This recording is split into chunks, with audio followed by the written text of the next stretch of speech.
आज हम फिर एक बार उसी विषय के ऊपर आ रहे हैं। डू नॉट बी डिसीव्ड, धोखा न खाओ। और आज जो अध्याय हमने पढ़ा, पहला कुरिन्थियों 6 अध्याय, उसके 9वें पद में ही स्पष्ट तौर से लिखा है, धोखा न खाओ। अब ये जो शब्द हम पढ़ते हैं, धोखा न खाओ, इसको आप कैसे लेते हैं? क्या आप इसको लाइटली लेते हैं या आप इसको वार्निंग के रूप में लेते हैं? क्योंकि बहुत सारे ऐसे पाप हैं जिनको तो हम पापों में गिनते ही नहीं हैं। हम तो सोचते हैं ये तो पाप है ही नहीं, बहुत लाइटली लेते हैं हम बहुत सारी बातों को।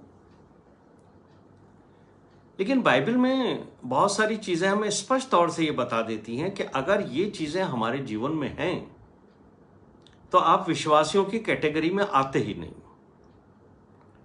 तो जब आप विश्वासियों की कैटेगरी में नहीं हो तो समझ लीजिए कि आप परमेश्वर के राज्य में तो प्रवेश कर ही नहीं पाओगे।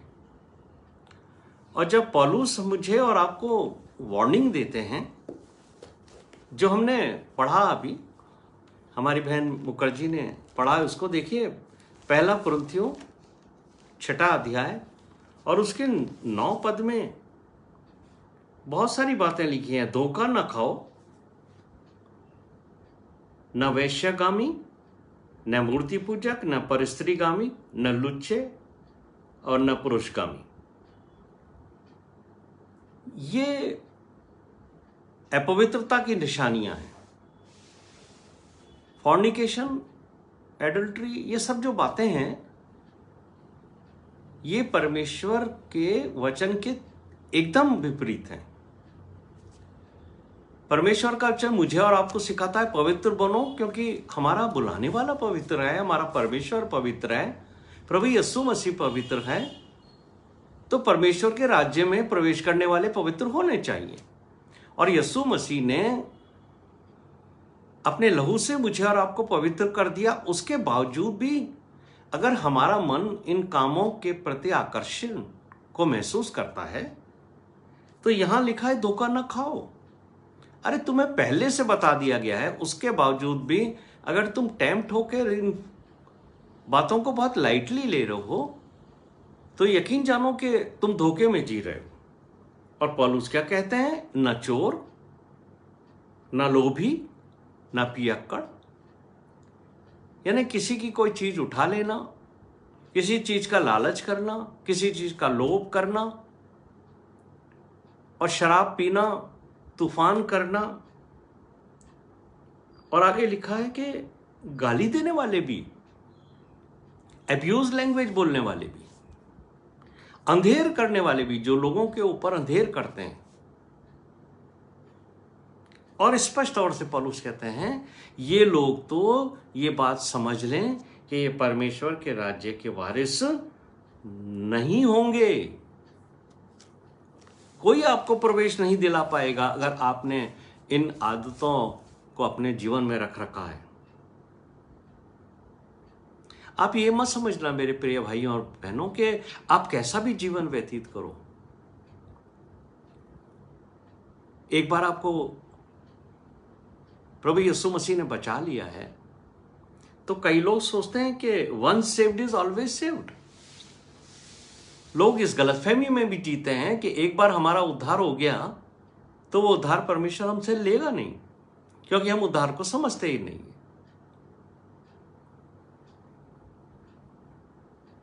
लेकिन पौलुस मुझे और आपको स्पष्ट तौर से कह रहे हैं कि आप तो प्रभु यीशु मसीह के लहू से धुल गए हो। पहले हम ऐसे पापों में जीवन व्यतीत करते थे, लेकिन जब पवित्र आत्मा की अगुवाई में हमने अपने पापों को स्वीकार किया और अब हम उससे यीशु के लहू से धुलकर पवित्र ठहर गए हैं, धर्मी ठहर गए हैं, तो फिर हम क्यों इन बातों में दोबारा जाना चाहते हैं? ये काम यदि हम करते हैं तो हम स्वयं अपने आप को धोखा दे रहे हैं। और इसीलिए पौलुस आगे क्या कहते हैं, पहला कुरिन्थियों 15वें अध्याय के 33वें पद में फिर एक बात वो कहते हैं, धोखा न खाना। जब जब भी आप इन शब्द को पढ़ते हो बाइबल के अंदर, धोखा न खाओ, धोखा न खाना, ये स्वयं को धोखा देने से संबंधित है। कोई आपको धोखा नहीं दे रहा है, लेकिन आप स्वयं धोखा खा रहे हो। Do not be deceive. अरे अपने आप को धोखा मत दो। क्या कहते हैं पौलुस पहला कुरिन्थियों 15:33 में, कि बुरी संगति अच्छे चरित्र को बिगाड़ देती है। बहुत सारे लोग ओवर कॉन्फिडेंस में जीते रहते हैं। अरे हम तो पवित्र हैं, हम तो रोज दुआ करते हैं, प्रार्थना करते हैं और परमेश्वर का वचन सुनते हैं, वचन पढ़ते हैं, और हम तो दूसरों को भी वचन भेजते रहते हैं। तो हमें कोई धोखा नहीं दे सकता। और अगर हमारे आसपास कुछ गलत संगति है तो वो हमारे चरित्र को नहीं बिगाड़ सकती। हम तो शुद्ध लोग हैं। लेकिन मेरे प्रिय भाइयों और बहनों, जब परमेश्वर का वचन आपसे ये कहता है कि बुरी संगति अच्छे चरित्र को बिगाड़ देती है, तो ये हंसी मजाक में उड़ाने वाली बात नहीं है, ये सत्य है। और आप इसी से धोखा खा सकते हो। आप ये मत सोचो कि प्रभु ने आपको सेव कर लिया है और आपके पापों को क्षमा कर दिया है, तो अब आप कैसी भी संगति करो, आपको कुछ नहीं होगा। यही भ्रम में बहुत से लोग ऐसी संगति करने लगते हैं, उनसे फेलोशिप में उठते बैठते हैं। और विशेषकर मैं अपने लार्जर फैमिली के लोगों से इस बात को कहना चाहता हूं कि आप ध्यान से सुन लीजिए कि ये जो गलत संगति है, जिसके लिए पौलुस कहते हैं ये बुरी संगति है, ये आपके चरित्र को बिगाड़ेगी, वास्तव में ये एक धीमा जहर है, स्लो पॉइजन है। ये आपको पता नहीं पड़ता कि आपके शरीर में धीरे धीरे जहर घुलता है। और धीरे धीरे जब आप इस संगति में आते हो तो एक दिन आपको पता ही नहीं चलता कि ये संगति आपके ऊपर हावी हो गई। और आप ऐसी लोगों की संगति करते हो जो गंदी भाषा बोलते हैं, जो डुअल लैंग्वेज बोलते हैं, दुअर्थी भाषा, ऐसे डबल स्टैंडर्ड की भाषा, जिनके लोग अर्थ को अजीबो तरीके से समझते हैं। और अगर आप ऐसे शब्दों को सुनते हो और आप इसमें इंटरेस्ट लेते हो, तो फिर समझ लीजिए कि धीरे धीरे यह जहर आपके जीवन में आता जा रहा है। और धीरे धीरे जब आप ऐसे लोगों की संगति करते हो जो डबल टाइप की लैंग्वेज को बोलते हैं, तो धीरे धीरे ये आपके चरित्र का हिस्सा हो जाती है और आप भी फिर ऐसी ही भाषा का इस्तेमाल करने लगते हो और आपको पता नहीं पड़ता कि ये जो चरित्र के अंदर आपके बदलाव आया है, ये क्यों आया है। याद है आपको कि अगर एक मेंढक को ठंडे पानी में डाल दिया जाए तो उसको कुछ फर्क नहीं पड़ता है, लेकिन जब उस पानी को गर्म करना शुरू करते हैं, थोड़ा सा गर्म होता है तो वो कंफर्टेबल फील करता है, उसमें रहने की उसको आदत हो जाती है। फिर और गर्म करते हैं पानी, तब भी वो उसको बर्दाश्त कर लेता है। और होता क्या है कि एक समय ऐसा आता है जब पानी गर्म होते होते इतना गर्म हो जाता है कि वो जो मेंढक होता है गर्म पानी में, उसकी मृत्यु हो जाती है। तो ये जान लीजिए कि जब आप गलत लोगों की संगति में बैठोगे तो वो संगति शुरू में आपको ऐसा लगेगा कि ये मुझे प्रभावित नहीं कर रही है, लेकिन धीरे धीरे आप उस संगति में यदि रुचि लेने लगते हो तो फिर वो संगति आप पर हावी होती है। और जब परमेश्वर का वचन, पवित्र बाइबल आपको ये कहती है कि बुरी संगति अच्छे चरित्र को बिगाड़ देती है, वो आपके ऊपर हावी होती है और एक दिन आपका चरित्र भी बिगड़ जाता है। मैं आपको यही बात बताना चाहता हूं कि आप जो हैं वो ऐसी संगति में मत शामिल होइए, बल्कि ऐसे लोगों के बीच से निकल जाइए आप। लेकिन कभी कभी हमारे लिए मुश्किल होता है, यदि आपके वर्क प्लेस पर जहां आप जॉब करते हैं, अगर वहां पर ऐसे लोग पाए जाते हैं जो इस तरीके की भाषा बोलते हैं और फप्तियां कसते हैं, महिलाओं के ऊपर रिमार्क्स करते हैं, और अगर आप वहां हैं तो आप ऑफिस छोड़ के जा नहीं सकते हो, आपको वहां रहना पड़ता है, उनके बीच में काम भी करना पड़ता है। लेकिन मैं आपसे एक प्रश्न पूछना चाहता हूं कि क्या आप अपने वर्क प्लेस पर इन बातों को में इंटरेस्ट लेते हो, या ये बातें आपको अच्छी लगने लगती हैं, या आप ऐसे लोगों को जो आपके ऑफिस में काम करते हैं, आपके साथ आपके वर्क प्लेस पे हैं, आप उनके साथ उठना बैठना अवॉइड करते हो? ये आपके ऊपर निर्भर करता है। निर्णय कीजिए, आप सोचिए कि आप कैसे लोगों की संगति करते हो।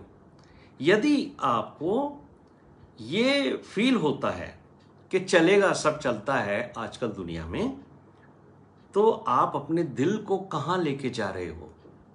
अगर आपको ये महसूस होता है कि हाँ, मैं कंफर्टेबल हूं ऐसी भाषा के बीच में काम करने को, तो समझ लीजिए कि आपके चरित्र में ये धीमा जहर घुलने लगा है।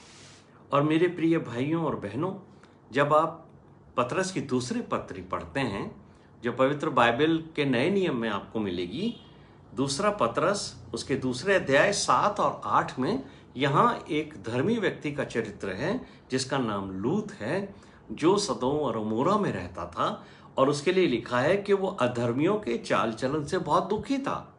तो अगर आपके ऑफिस में ऐसे लोग हैं और आप उनके बीच में अनकंफर्टेबल हो और आप उनके साथ संगति करने से दुखी और विचलित होते हो, तो निश्चित तौर से परमेश्वर का वचन आपको उस संगति से दूर रखना चाहता है। लेकिन जो लूत है उसके बारे में लिखा है कि लूत उनके बीच में रहते हुए उनके अधर्म के कामों को देख देख कर और सुन सुनकर हर दिन अपने सच्चे मन को पीड़ित करता रहता था। वो जाना ही सकता है वहां से, उसको छोड़कर उस शहर को, क्योंकि उसकी पत्नी उसी शहर से है और उसके होने वाले दामाद भी उस शहर से हैं। तो वो जा नहीं पा रहा है, लेकिन वो दुखी हो रहा है। तो जो ऐसे व्यवहार में, ऐसी संगति में अनकंफर्टेबल फील करते हैं, वही अंत तक अपने विश्वास की रखवाली करेंगे और अपने चरित्र को बिगड़ने से बचा सकते हैं। तो जब आप ऐसी बातें करने वालों के बीच में फंस जाते हो, तो आपका मन दुखी होने लगता है। कहाँ फंस गए, ऐसा फील होता है आपको, कहाँ फंस गए हो।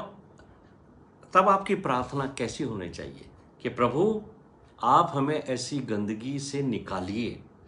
ये अब आपके ऊपर निर्भर पड़ता है कि आप कैसे लोगों की संगति करना चाहोगे। यदि ऐसे लोग जिनके अंदर यीशु मसीह का चरित्र है, जो अपनी भाषा में से द्वारा प्रेम और आदर निकालते हैं, नम्रता और दीनता आपके सामने लाते हैं, तब तो आपका जीवन एक सही रास्ते के ऊपर चल रहा है।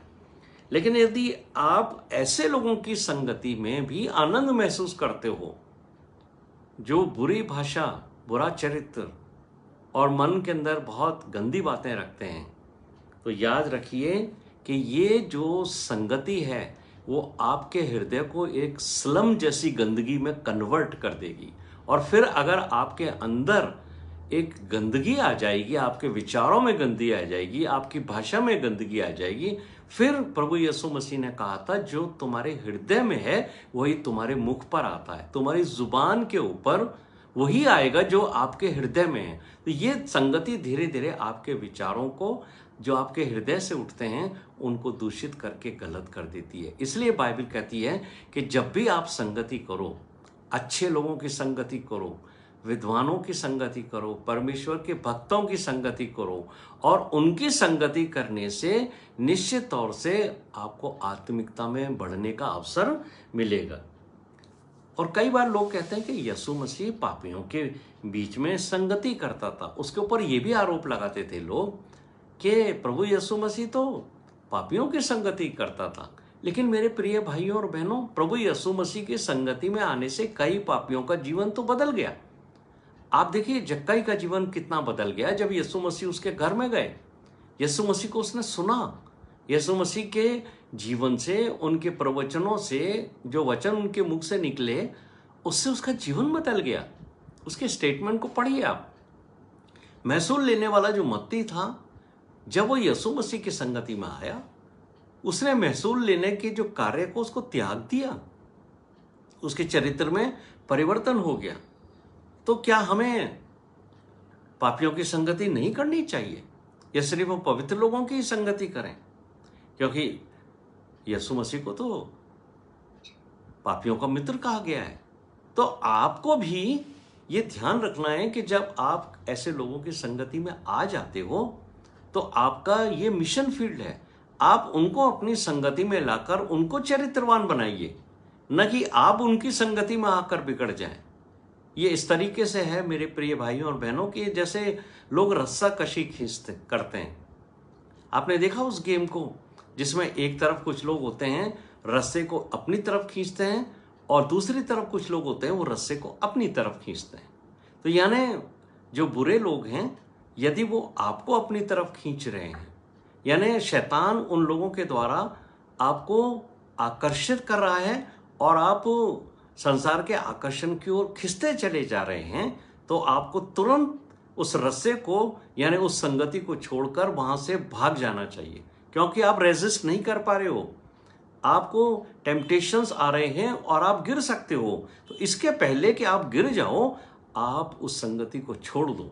लेकिन यदि आप उनको अपनी तरफ खींच रहे हो, और ऐसे लोग जो चरित्रहीन हैं, जो गलत संगति में जीते हैं, यदि वो आपकी संगति में आकर चरित्र को सुधार रहे हैं, तो आप उनके संगति से दूर मत होइए, बल्कि आपकी संगति से उन्हें पवित्रता के जीवन में बढ़ाते चले जाइए। तो मेरे प्रिय भाइयों और बहनों, ये आपका मिशन फील्ड है। ऐसे ही आप ये देखिए कि आपकी मंडली में, आपके चर्च में भी जो लोग जिन लोगों की आप फेलोशिप करते हो, वो लोग हैं कैसे, आपको देखना है। क्योंकि कुछ लोग चर्च के सामने से निकलते हैं तो उनका जीवन तो ऐसा हो जाता है जैसे वो एंजल होंगे। हाँ, चर्च में आएंगे, बैठेंगे, ऐसा लगता है फरिश्तों से मिल रहे हैं। लेकिन अगर वो शराब की दुकान के पास सामने से लिखेंगे, लिकर शॉप के सामने से निकलेंगे, तो वही लोग क्यूआर कोड भी ढूंढते हुए नजर आएंगे कि पेमेंट कर दें फटाफट और कुछ मिल जाए। तो ये ऐसे चरित्र वाले लोगों की संगति से आपको बचना चाहिए, वरना ये संगति धीरे धीरे आपको हिपोक्रेसी की ओर ले जाएगी। और मैं तो जो नौजवान हैं उनको भी ये कहना चाहता हूँ, यदि आप किसी सीनियर यूथ को देखकर एडमायर करते हो, उसके जैसे कपड़े पहनते हो, आजकल नौजवान जो है फिल्म एक्टर्स को भी बहुत क्या नाम है एडमायर करते हैं, उनकी जैसा बनना चाहते हैं। और बहुत सारे ऐसे भी हैं जो चर्च में भी किसी न किसी से बहुत ज़्यादा इम्प्रेस हो जाते हैं और उनकी जैसा रहना चाहते हैं, लेकिन आपको उनका आउटर लुक पे ध्यान नहीं देना है। हाँ, उनकी भाषा पे ध्यान देना है, उनकी इनर लाइफ पर ध्यान देना है, वो कैसा जीवन व्यतीत करते हैं। क्योंकि यदि आप उनकी फेलोशिप में रहे और अगर उनका जो स्पिरिचुअल स्टेटस लो है, तो आप ये जान लीजिए कि एक दिन आप भी धीरे धीरे उसी स्टेटस में आकर आपका स्टेटस भी लो हो जाएगा। और अगर आप उनकी संगति में बने रहे, तो निश्चित तौर से आप 10 साल 5 साल बाद देखेंगे कौन का आत्मिक जीवन बहुत लो स्टेटस पर है, और यदि आप उनके साथ रहे तो आपका स्टेटस भी लो हो जाएगा। एक और स्थान के ऊपर सेल्फ डिसेप्शन के बारे में लिखा है। गलातियों की पुस्तक 6 अध्याय उसके 3 पद के अंदर क्या लिखा है। गलातियों की पुस्तक खोलिए, जो book of Galatians chapter 6 verse 3। यहाँ पर लिखा है, क्योंकि यदि कोई कुछ ना होने पर भी अपने आप को कुछ समझता है, तो अपने आप को धोखा देता है, अपने आप को धोखा देता है। धोखा ना खाओ। यदि तुम कुछ नहीं हो और अपने आप को बहुत कुछ समझने लगे हो, और कई बार ऐसा होता है कि जब आप छोटे होते हैं या मंडली में नए होते हैं, तो आप कुछ भी नहीं होते।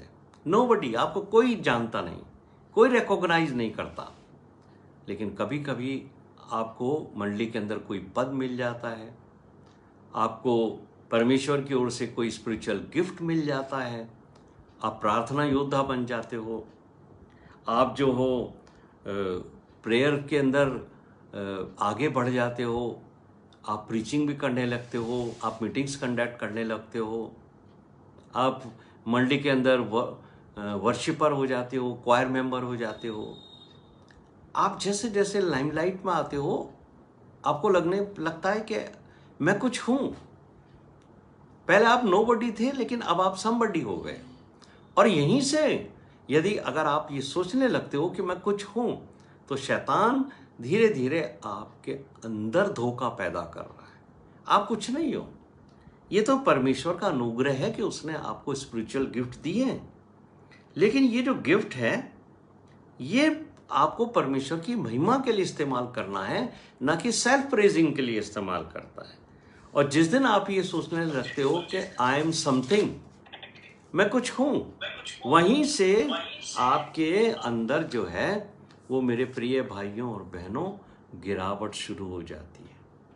और आप मंडली के अंदर धीरे धीरे अपने आप को अभिमान के अंदर बढ़ाते चले जाते हो, और एक दिन आप वापस वहाँ आ जाते हो जहाँ पर आप ये पाते हो कि मैं कुछ भी नहीं, क्योंकि परमेश्वर आपको अपनी स्टेटस में से दूर करता है। ये डाउनफॉल होता है हमारा। इसलिए हमेशा प्रभु यीशु मसीह ने कहा, मुझसे सीखो, मैं नम्र और दीन हूं। मत्ती का 11वां अध्याय 28 से 30 पद पढ़ोगे तो यीशु मसीह ने मुझे और आपसे कहा है कि मुझसे सीखो, मैं नम्र और दीन हूं।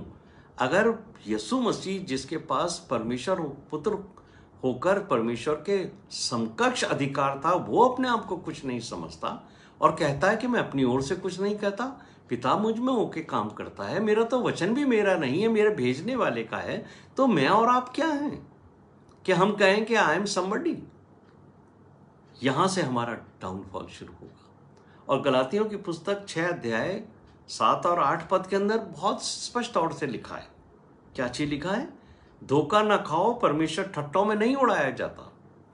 आप समझ लीजिए, परमेश्वर को आप धोखा नहीं दे सकते हो। और ये तो वार्निंग है कि परमेश्वर ठट्टों में नहीं उड़ाया जाता है। आप ये सोचो कि किसी को कुछ पता नहीं पड़ेगा, मैं कैसा भी जीवन व्यतीत करूं, क्योंकि वहां लिखा है जो मनुष्य बोता है वही काटेगा।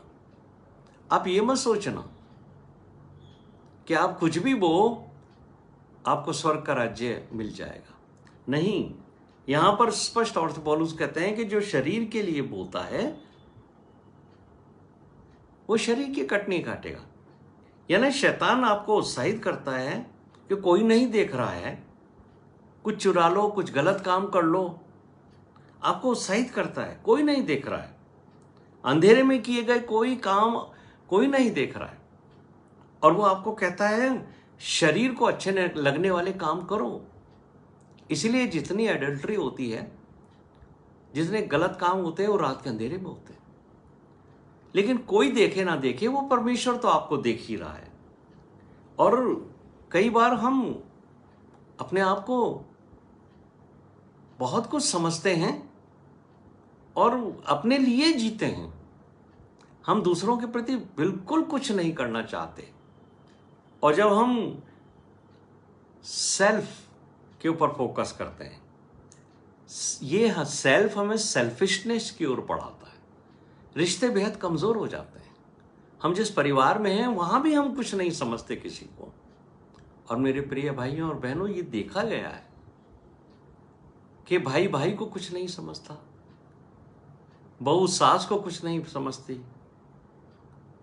बहनें बहनों को कुछ नहीं समझती, जिठानी दिवरानी को कुछ नहीं समझती। तो आखिर जीते हम एक घर में हैं, लेकिन हम चाहते हैं सब कुछ हमें मिलता चला जाए। हमारा फोकस मुझे दो, मुझे मिलना चाहिए पे होता है। सेल्फ मुझे दे दो। आप एक दिन प्रोडिगल सन की तरह से अपने आप को आइसोलेट कर लोगे। सब कुछ उसको मिल गया, लेकिन उसने क्या छोड़ दी? वो संगति जो उसके पिता की थी, उससे वो दूर हो गया। इसलिए पौलुस ये कहते हैं कि आप जब सेल्फिशनेस के ऊपर बोते चले जाओगे, कुछ समय के लिए आपको लगेगा कि मुझे कुछ मिल रहा है, पर बेसिकली आप करप्शन को बो रहे हो, आप धीरे धीरे करप्ट होते चले जा रहे हो। और जो व्यक्ति करप्शन को बोता है उसको एक दिन उस कचरे को जो उसने अपने जीवन में बो दिया है उसकी बात खुद समझ में आएगी, सुनाई देगी और उसको महसूस होगी। क्योंकि जितनी भी गंदगी आप अपने अंदर बोते हो वो एक दिन आपके ही जीवन में बासने लगती है। इसलिए मेरे प्रिय भाइयों और बहनों, इस बात को ध्यान रखिए कि यदि आप नीम का पेड़ बोओगे तो आम नहीं मिलेंगे। आम का पेड़ बो और सोचो कि मुझे मीठा फल मिलेगा, तब मीठा मिलेगा। नीम बोओगे तो आम नहीं मिलेगा, कड़वा निम्बोली का बीज ही मिलेगा। इसलिए पौलुस आगे जो बात कहते हैं वो ये कहते हैं कि आपको आत्मा के द्वारा बोलना चाहिए। परमेश्वर की धीमी आवाज कभी आपको सुनाई देती है? या शैतान की यही आवाज आती है कि मुझे मिलना चाहिए, मुझे मिलना चाहिए, मुझे मिलना चाहिए, सब कुछ मुझे मिलना चाहिए? कभी आपने ऐसा सुना कि किसी की मदद करने के लिए आपके कान के अंदर परमेश्वर की धीमी आवाज आई कि इसकी मदद करो, ये आवश्यकता में है, इसको आवश्यकता है, तुम्हें मैंने इसलिए ज्यादा दिया है कि वक्त जरूरत पर उनकी मदद करो जो मुझे पुकारते हैं। यह है आत्मा का बोलना। मेरे प्रिय भाइयों और बहनों, यदि अचानक आपके मन में किसी की मदद करने का विचार उठता है ना, तो ये आपका स्वभाव नहीं है, ये पवित्र आत्मा ने आपके मन के अंदर ये बोया है कि आप दूसरे की मदद करो। और जब आप दूसरे की मदद करते हो तो समझ लीजिए आपने कुछ बो दिया है। ये आपने वो चीज बोई है जिसका प्रतिफल परमेश्वर आपको देगा।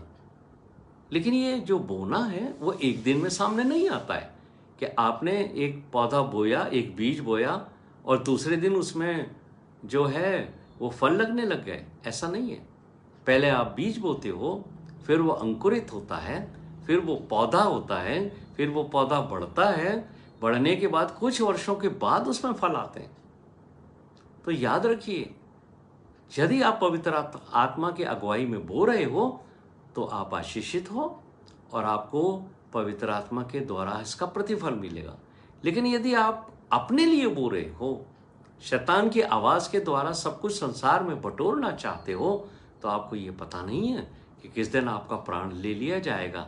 तो जो कुछ आपने बटोरा है वो सब तो यहाँ नीचे रह ही जाएगा और अंत में आप उस आग के हकदार हो जाओगे जो शैतान और उसके दूतों के लिए बनाई गई है। आप जीवन भर यही सोचते रहो कि इस जीवन के अंत में मुझे परमेश्वर के भवन में उसके साथ रहने का अवसर मिलेगा, क्योंकि कोई नहीं जानता कि मेरे अंदर क्या है। मैं भले ही सेल्फिश हूँ लेकिन कोई नहीं जानता। मैं भले ही कितने भी गलत काम करूँ, शरीर के काम करूँ, लेकिन कोई नहीं जानता। लेकिन परमेश्वर सब कुछ जानता है, क्योंकि आपने उसकी धीमी आवाज को हमेशा अवॉइड किया है। आपने हमेशा शैतान की आवाज को ही प्रथम स्थान दिया है। तो याद रखिए कि मनुष्य जो बोएगा वही उसको एक दिन काटना पड़ेगा। प्रभु इस वचन के द्वारा मुझे और आपको बुद्धि और समझ दे कि हम किस तरीके से अपने आप को धोखा दे देते हैं। कहीं ऐसा तो नहीं है कि हम रोज अपने आप को धोखा दे रहे हैं और संसार हमें धर्मी समझकर हमें मान सम्मान दे रहा है और हम खुश हैं, आनंदित हैं, लेकिन हम सेल्फ डिसेप्शन में हैं और हमारा अंत एक दिन नरक की आग में होगा। प्रभु इस वचन के द्वारा मुझे और आपको